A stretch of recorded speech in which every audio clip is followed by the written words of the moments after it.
प्रणाम सभी को। आइए आज गीता के अध्याय 14 और श्लोक 6 से शुरू करते हैं। तत्र सत्व निर्मलत्वात् प्रकाशक मनामयम् सुख संगेन बंधाति ज्ञान संगेन चानग। हे पाप रहित अर्जुन, उन गुणों में सत्व गुण निर्मल मतलब स्वच्छ होने के कारण प्रकाशक और निर्विकार है। वह सुख और ज्ञान की आसक्ति से देही को बांधता है। व्याख्या तत्र सत्व निर्मलत्वात्। पूर्व श्लोक में सत्व, रज और तम इन तीनों गुणों की बात कही। इन तीनों गुणों में सत्व गुण निर्मल मतलब मल रहित है। तात्पर्य है कि रजोगुण और तमोगुण की तरह सत्व गुण में मलिनता नहीं है। प्रत्युत यह रजोगुण और तमोगुणों की अपेक्षा निर्मल स्वच्छ है। निर्मल होने के कारण यह परमात्मा तत्व का ज्ञान कराने में सहायक है। प्रकाशक सत्व गुण निर्मल स्वच्छ होने के कारण प्रकाश करने वाला है। जैसे प्रकाश के अंतर्गत वस्तुएं साफ साफ दिखाई देती हैं, ऐसे ही सत्व गुण की अधिकता होने से रजोगुण और तमोगुण की वृत्तियां साफ साफ दिखती हैं। रजोगुण और तमोगुण से उत्पन्न होने वाले काम, क्रोध, लोभ, मद, मात्सर्य आदि दोष भी साफ साफ दिखते हैं। अर्थात इन सब विकारों का साफ साफ ज्ञान होता है।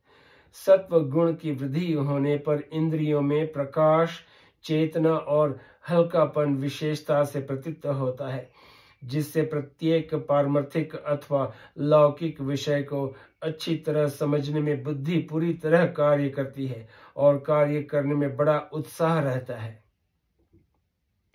सत्व गुण के दो रूप हैं।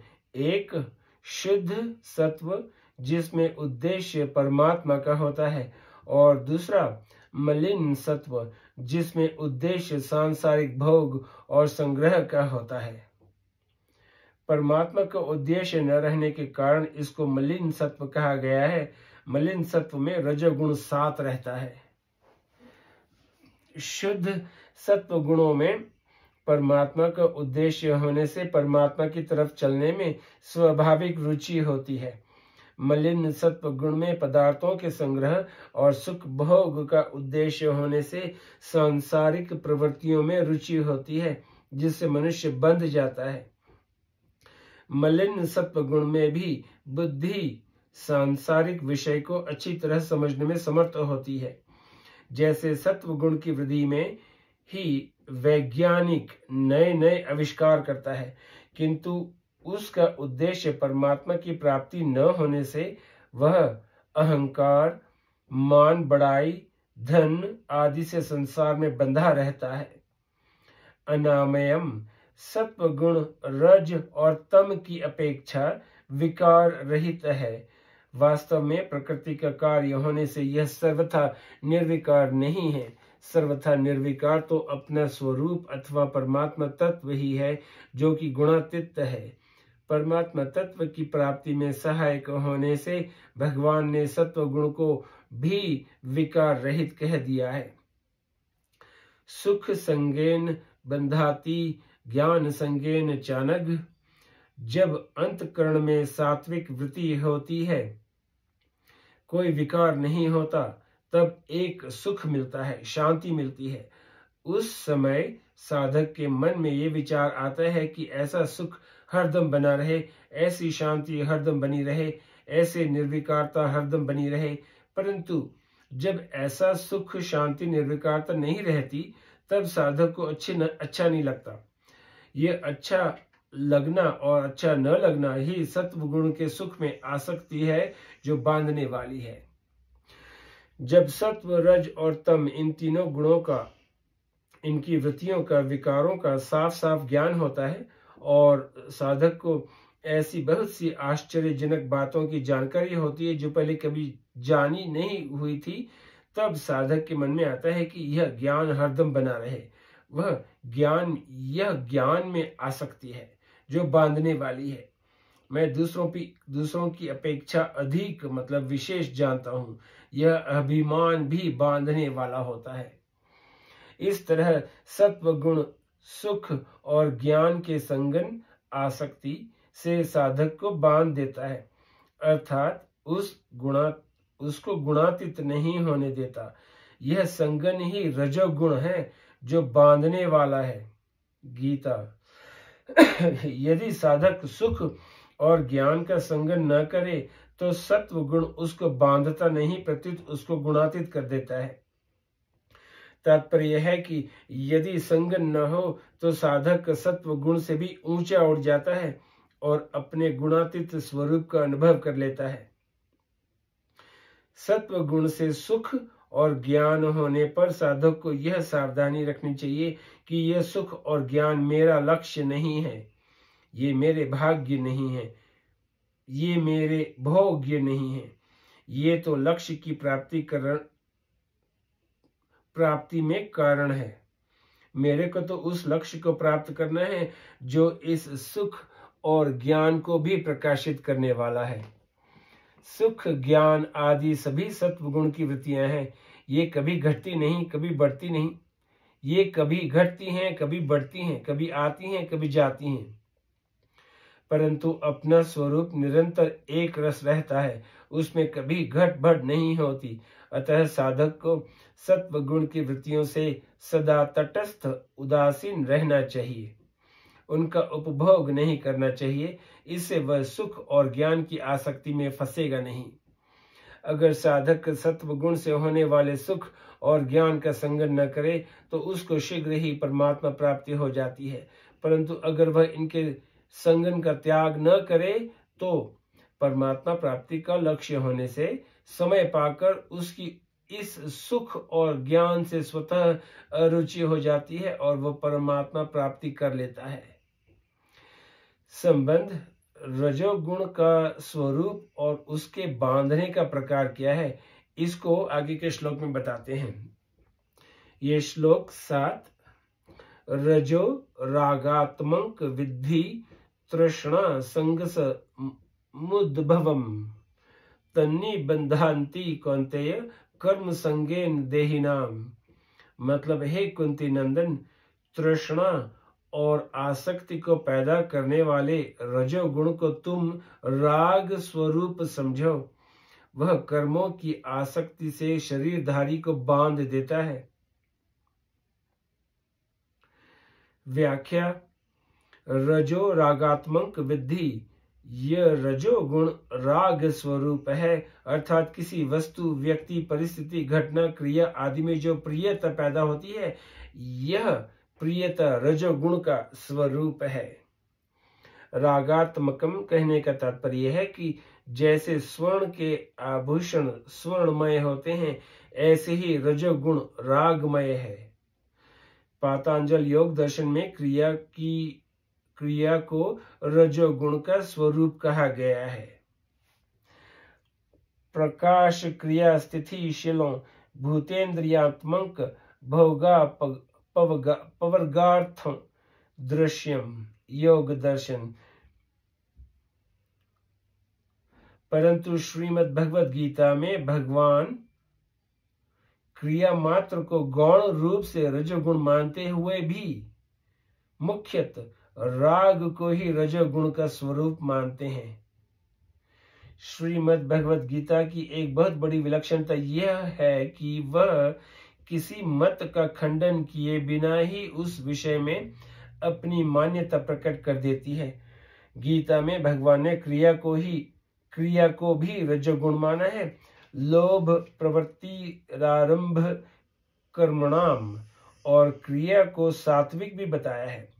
इसीलिए दोष क्रियाओं में नहीं है, प्रत्युत राग या आसक्ति में है। राग पूर्वक किए हुए कर्म ही बांधते हैं। तात्पर्य यह है कि मनुष्य कर्मों की आसक्ति और फलेच्छा से ही बंधता है, कर्मों को करने मात्र से नहीं। राग न रहने पर संपूर्ण कर्म करते हुए भी मनुष्य नहीं बंधता। अगर क्रिया मात्र ही बंधन कारक होती तो जीवन मुक्त महापुरुषों को भी बांध देती, क्योंकि क्रियाएं तो उनके द्वारा भी होती ही हैं। भगवान के द्वारा सृष्टि की रचना करना भी कर्म है तथा अवतार लेकर वे भी क्रियाएं लीलाएं करते हैं, पर कर्मों में आसक्ति न रहने से उनको कर्म बांधते नहीं। 18वें अध्याय के 23वें, 24वें और 25वें श्लोक में भगवान ने सात्विक, राजस और तामस 3 प्रकार के कर्मों का वर्णन किया है। अगर मात्र कर्म रजोगुण ही होते तो फिर उनके सात्विक और तामस भेद कैसे होते। इससे सिद्ध होता है कि गीता मुख्यतः राग को ही रजोगुण कहती है। इसीलिए योगस्थ कुरु कर्माणि संगं त्यक्त्वा पदों में आसक्ति का त्याग करके कर्तव्य कर्म को करने की आज्ञा दी गई है। निष्काम भाव से किए गए कर्म मुक्त करने वाले होते हैं। इसी अध्याय के 22वें श्लोक में भगवान कहते हैं कि प्रवृत्ति अर्थात क्रिया करने का भाव उत्पन्न होने पर भी गुणातीत पुरुष का उसमें राग नहीं होता। तात्पर्य यह हुआ कि गुणातीत पुरुष में भी रजोगुण के प्रभाव से प्रवृत्ति तो होती है, पर वह राग पूर्वक नहीं होती। गुणातीत होने में सहायक होने पर भी सत्व गुण को सुख और ज्ञान की आसक्ति से बांधने वाला कहा गया है। इससे सिद्ध होता है कि आसक्ति ही बंधन कारक है, सत्व गुण स्वयं नहीं। अतः भगवान यहाँ राग को ही रजोगुण का मुख्य स्वरूप जानने के लिए कह रहे हैं। महासर्ग के आदि में परमात्मा का बहुस्या प्रजायेय यह संकल्प होता है। यह संकल्प रजोगुणी है। इसको गीता ने कर्म नाम से कहा है। जिस प्रकार दही को बिलौने से मक्खन और छाछ अलग अलग हो जाते हैं, ऐसे ही सृष्टि रचना के इस रजोगुणी संकल्प से प्रकृति में क्षोभ पैदा होता है, जिसे सत्वगुणी रूपी मक्खन और तमोगुणी रूपी छाछ अलग अलग हो जाती हैं।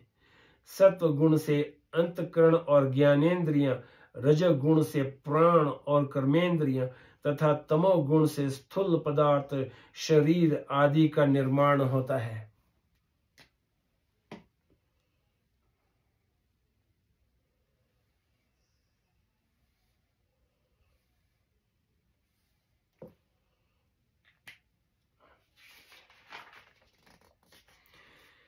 तीनों गुणों से संसार के अन्य पदार्थों की उत्पत्ति होती है। इस प्रकार महासर्ग के आदि में भगवान का सृष्टि रचना रूप कर्म भी सर्वथा राग रहित तो होता है। गीता तृष्णा संगन समबुद्धभवम, प्राप्त वस्तु, व्यक्ति, पदार्थ, परिस्थिति, घटना आदि बने रहें तथा वे और भी मिलते रहें, ऐसी जिमी प्रतिलाभ लोभ अधिकाई की तरह तृष्णा पैदा हो जाती है। इस तृष्णा से फिर वस्तु आदि में आसक्ति पैदा हो जाती है। व्याकरण के अनुसार इस तृष्णा संगन समबुद्धवम पद के 2 अर्थ होते हैं। एक, जिससे तृष्णा और आसक्ति पैदा होती है, अर्थात तृष्णा और आसक्ति को पैदा करने वाला, और दूसरा जो तृष्णा और आसक्ति से पैदा होता है। तृष्णाया संगस्य च समुद्भवो यस्मात्, तृष्णाया संगाचिंच समुद्भवो यस्य।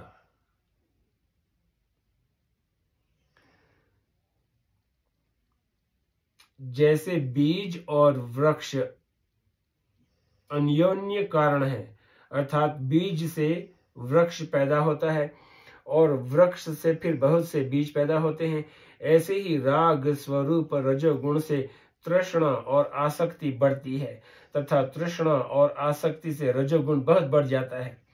तात्पर्य है कि ये दोनों ही एक दूसरे को पुष्ट करने वाले हैं, अतः उपयुक्त दोनों ही अर्थ ठीक हैं। तन्निबंधाति कौन्तेय कर्म संगेन देहिनाम रजोगुण कर्मों की आसक्ति से शरीरधारी को बांधता है। अर्थात रजोगुण के बढ़ने पर ज्यों ज्यों तृष्णा और आसक्ति बढ़ती है, त्यों ही त्यों मनुष्य की कर्म करने की प्रवृत्ति बढ़ती है। कर्म करने की प्रवृत्ति बढ़ने से मनुष्य नए नए कर्म करना शुरू कर देता है। फिर वह रात दिन इस प्रवृत्ति में ही फंसा रहता है। अर्थात मनुष्य की मनोवृत्तियां रात दिन नए नए कर्म आरंभ करने के चिंतन में लगी रहती है। ऐसी अवस्था में उसको अपना कल्याण उद्धार करने का अवसर ही प्राप्त नहीं होता। इस तरह रजोगुण कर्मों की सुखासक्ति से शरीरधारी को बांध देता है, अर्थात जन्म मरण में ले जाता है। अतः साधक को प्राप्त परिस्थिति के अनुसार निष्काम भाव से कर्तव्य कर्म तो कर देना चाहिए, पर संग्रह और सुख भोग के लिए नए नए कर्मों का आरंभ नहीं करना चाहिए। देही नाम पद का तात्पर्य है कि देह से अपना संबंध मानने वाले देही को ही यह रजोगुण कर्मों की आसक्ति से बांधता है। सकाम भाव से कर्मों को करने में भी एक सुख होता है और कर्मों का अमुक फल भोगेंगे इस फलासक्ति में भी एक सुख होता है। इस कर्म और फल की सुखासक्ति से मनुष्य बंध जाता है। कर्मों की सुखासक्ति से छूटने के लिए साधक ये विचार करे कि ये पदार्थ, व्यक्ति, परिस्थिति, घटना आदि कितने दिन हमारे साथ रहेंगे, कारण कि सब दृश्य प्रतिक्षण अदृश्यता में जा रहा है, जीवन प्रतिक्षण मृत्यु में जा रहा है, सर्ग प्रतिक्षण प्रलय में जा रहा है, महासर्ग प्रतिक्षण महाप्रलय में जा रहा है। आज दिन तक जो बाल्य, युवा आदि अवस्थाएं चली गईं, तो वे फिर नहीं मिल सकती। जो समय चला गया वह फिर नहीं मिल सकता। बड़े बड़े राजा महाराजाओं और धनियों की अंतिम दशा को याद करने से तथा बड़े बड़े राजमहलों और मकानों के खंडरों को देखने से साधक को ये विचार आना चाहिए कि उनकी जो दशा हुई है वही दशा इस शरीर, धन, संपत्ति, मकान आदि की भी होगी। परंतु मैंने इनके प्रलोभ में न पड़कर अपनी शक्ति, बुद्धि, समय को बर्बाद कर दिया, तो यह तो बड़ी भारी हानि हो गई। ऐसे विचारों से साधक के अंतःकरण में सात्विक वृत्तियां आएंगी और वह कर्म संगम से ऊंचा उठ जाएगा। अगर मैं रात दिन नए नए कर्मों के करने में ही लगा रहूंगा तो मेरा मनुष्य जन्म निरर्थक चला जाएगा और उन कर्मों की आसक्ति से मेरे को न जाने किन किन योनियों में जाना पड़ेगा और कितनी बार जन्मना मरना पड़ेगा। इसीलिए मुझे संग्रह और सुख भोग के लिए नए नए कर्मों का आरंभ नहीं करना है, प्रत्युत प्राप्त परिस्थिति के अनुसार अनासक्त भाव से कर्तव्य कर्म करना है। ऐसे विचारों से भी साधक कर्मों की आसक्ति से ऊंचा उठ जाता है। आपका बहुत बहुत शुक्रिया। अब अगला श्लोक कल से शुरू करेंगे। नमस्ते।